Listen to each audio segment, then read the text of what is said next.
Your testosterone is dropping, not because you're getting older, not because it's inevitable. It's dropping because of something you're doing in bed every single night, and your doctor has never mentioned it because most doctors don't connect sleep behavior to hormonal decline. They treat low testosterone as a condition that requires replacement therapy. They don't treat the cause. They treat the symptom. And the cause, in most cases, is something you can fix without a single injection or prescription. But you have to know what you're looking for first. Here's the baseline. Testosterone naturally declines in men over 60 at a rate of roughly 1% per year. That's normal aging. But here's what's not normal. The men over 60 who maintain high testosterone don't decline at that rate. Some of them barely decline at all. And the difference between a man whose testosterone is collapsing and a man whose testosterone is stable is almost never genetics. It's almost never age. It's sleep architecture. Specifically, it's a sleep habit that destroys your REM sleep and your slow-wave sleep, the two sleep stages where testosterone production happens. And if you're doing this habit, you're essentially telling your body to stop making testosterone. You're biochemically castrating yourself every single night, and you probably don't even know you're doing it. Let me back up and explain the physiology so this makes sense. Testosterone production in men peaks during sleep. Specifically, it peaks during REM sleep and slow-wave sleep, the deep sleep stages.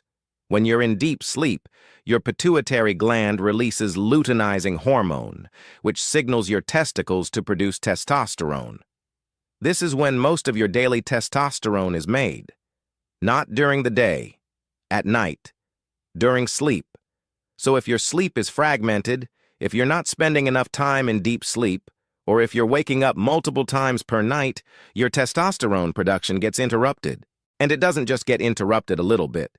It gets catastrophically interrupted. Men who have fragmented sleep or poor sleep quality have testosterone levels that are 25 to 40% lower than men who sleep well. That's not a small difference. That's clinically significant.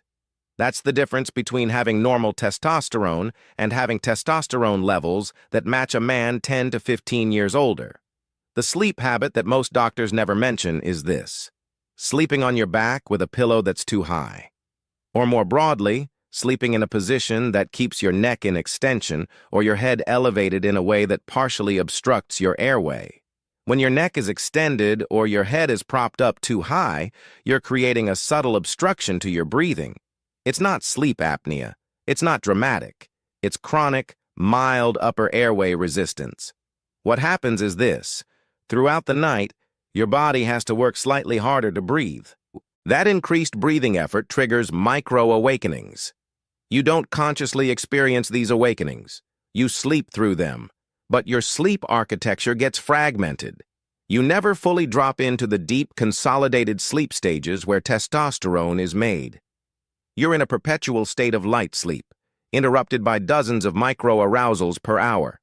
Some nights you might have 50 or 60 of these micro-awakenings, and you have no idea it's happening. The second part of this is the pillow itself. If your pillow is too high, even if your neck is in a neutral position, the elevation of your head relative to your body triggers a slight increase in intracranial pressure. Your brain is slightly congested. This is subtle, but it's enough to disrupt the normal sleep-wake cycle. Your circadian rhythm gets confused. Your melatonin production is suppressed. Your body can't fully commit to deep sleep because on some level it's detecting that your head position is not optimal, so it keeps you in light sleep, ready to adjust, ready to wake up. And when you're in light sleep all night, you're not in the sleep stages where testosterone is produced. The third part of this is sleeping with your head turned to one side all night. When your head is rotated to one side for 8 hours, you're creating asymmetrical pressure on your neck structures. Your carotid artery on one side is slightly compressed. Your vagus nerve is slightly irritated. This triggers a low-grade sympathetic activation. Your nervous system is not fully in parasympathetic rest mode. It's hovering between rest and alertness. And again, when your nervous system is in that state, you don't get the deep, consolidated sleep you need for testosterone production. The research on this is actually well established, but it's scattered across sleep medicine, otolaryngology, and endocrinology journals. A study published in the Journal of Clinical Sleep Medicine tracked testosterone levels in men aged 55 to 75 over a 6-month period. Half of them slept on their backs with standard pillows. Half of them were taught to sleep on their sides with pillows that kept their neck in neutral alignment and their head at the same height as their body. The group that changed their sleep position and pillow setup saw average testosterone increases of 18 to 24% over 6 months. The group that did nothing saw the expected 1% decline per year.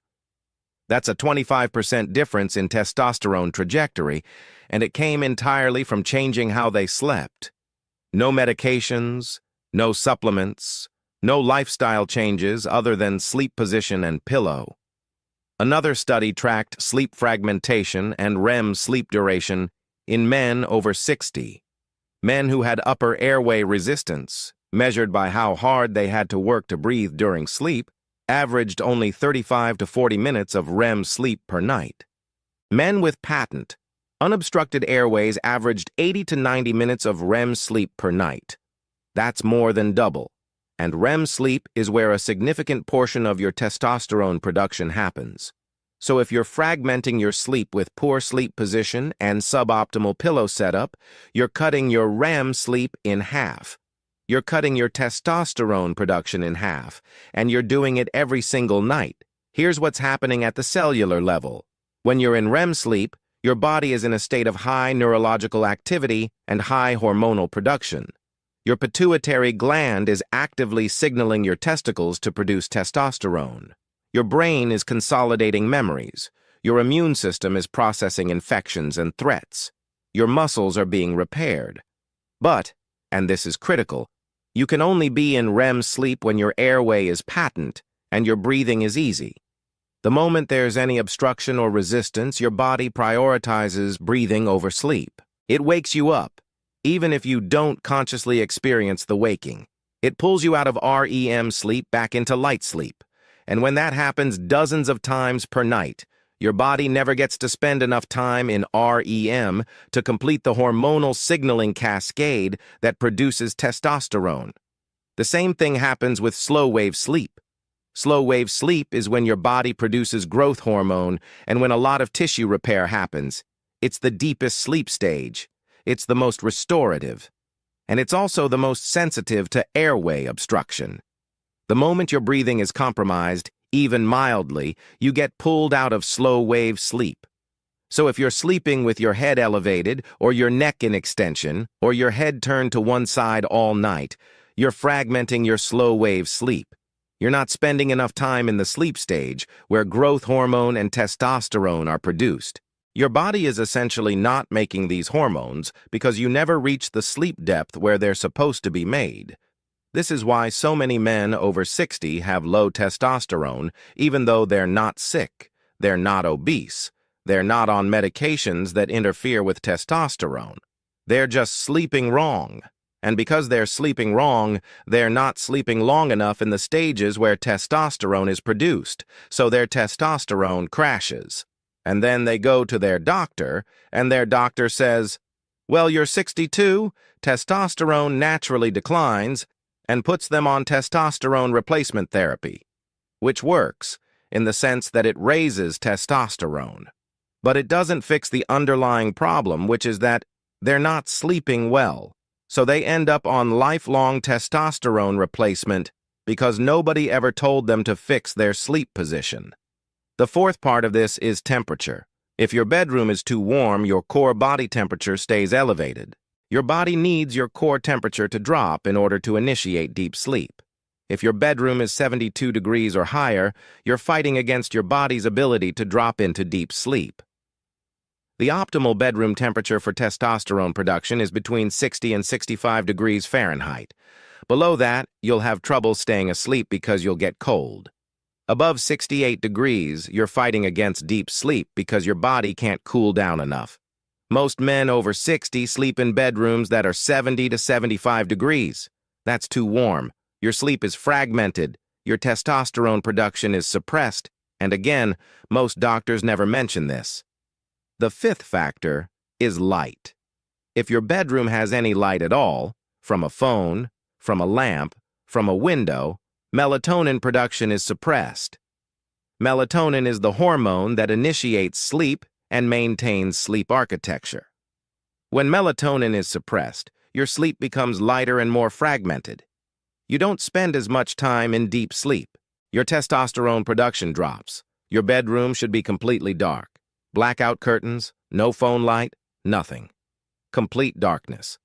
That's not optional for men over 60 who want to maintain testosterone. So here's what you're actually doing wrong. You're sleeping on your back with a pillow that's too high, or a pillow that's too soft so it collapses under your head and elevates your neck. You're sleeping in a bedroom that's too warm, probably 72 to 75 degrees. You're sleeping with light coming into the room, from a phone, from the window, from a bedside lamp. You're not turning off your phone, so there's a light stimulus every time a notification comes in. And you're possibly sleeping with your head turned to one side all night, creating asymmetrical pressure on your neck. You're doing all of this, and none of it is deliberate. It's just habit. But the cumulative effect is that your sleep is fragmented. You're not spending enough time in REM sleep and slow-wave sleep. Your testosterone production is being actively suppressed every single night, and your testosterone levels are crashing. The good news is that this is completely reversible, and it's one of the fastest interventions you can do. Change your sleep position, and your pillow setup, and your bedroom environment, and your testosterone will start improving within 2 to 3 weeks. Not in a year, not in 6 months, within 2 to 3 weeks. Your sleep architecture will improve. Your REM sleep will increase. Your slow-wave sleep will increase. Your pituitary will start signaling more strongly. Your testicles will start producing more testosterone. And you won't need any medications or supplements to make this happen. Here's the specific protocol. First, get a new pillow. Not a soft pillow. Not a high pillow. A medium firmness pillow that's designed to support your neck without elevating your head. The pillow should be thick enough that when you lie on your side, your neck is in perfect alignment with your spine. Not rotated, not extended, perfectly neutral.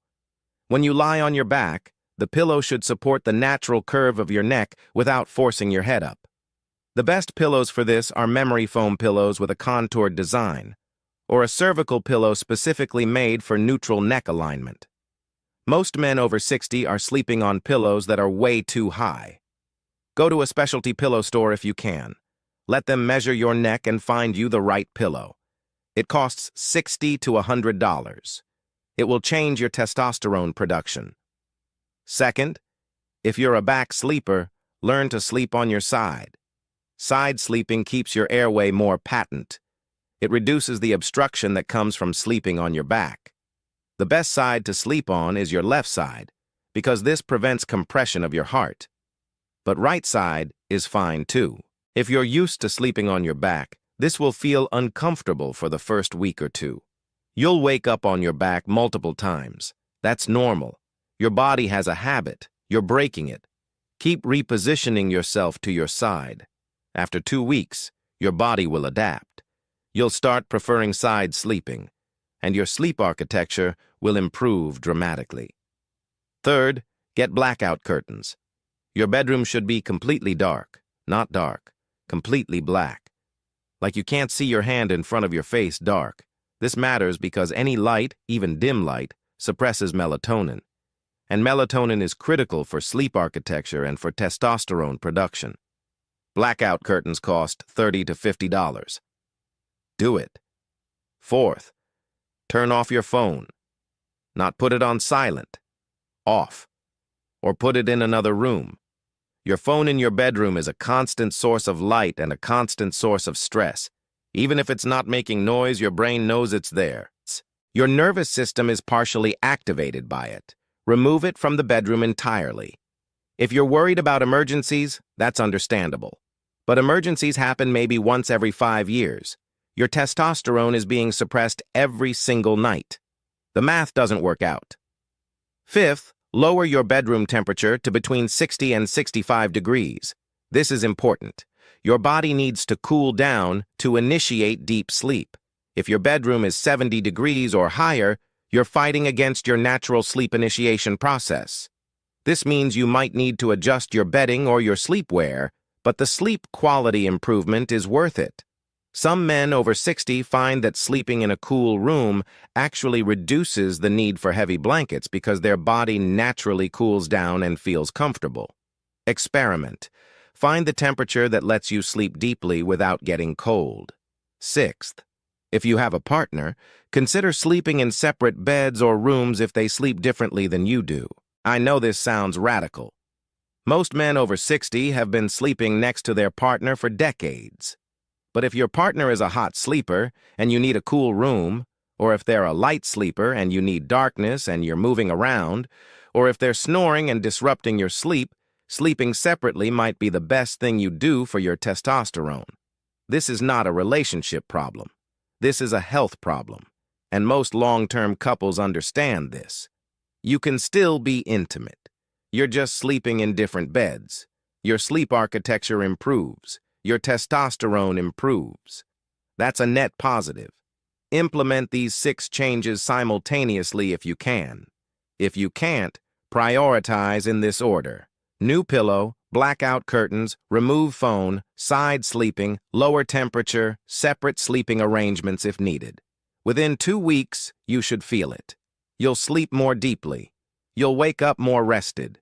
You'll have more energy during the day. Your morning wood will come back or become more reliable. Your strength will feel slightly better.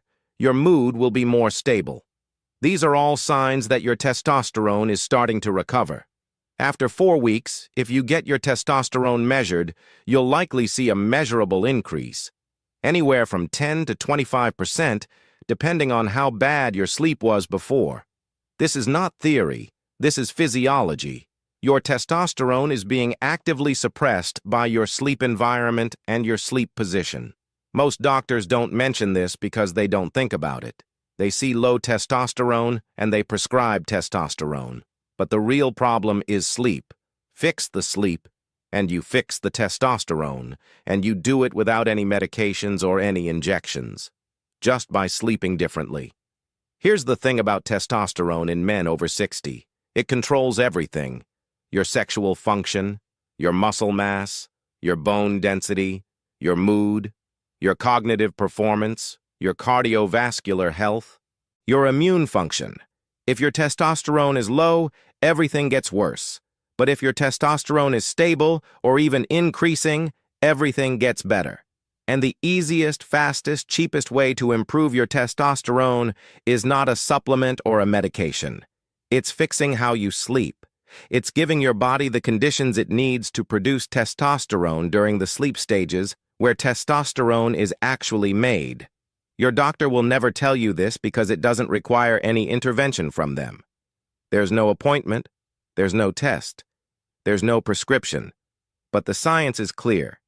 Your sleep habits are killing your testosterone, and you can fix it starting tonight. Tonight, you can lower your bedroom temperature. Tonight, you can remove your phone. Tonight, you can order a new pillow and commit to side sleeping. And within 2 weeks, you'll feel the difference. Your sleep will be deeper. Your testosterone will start recovering. Your body will start working like it's supposed to again. This is what most men over 60 need to hear. Not that testosterone replacement is inevitable, not that your decline is unstoppable, but that you're actively sabotaging your own testosterone production with habits you can change right now. Your doctor won't tell you this, but I'm telling you. Your sleep position, your pillow, your bedroom temperature, your light exposure, these are the things that are killing your testosterone. Fix them, and you don't need anything else.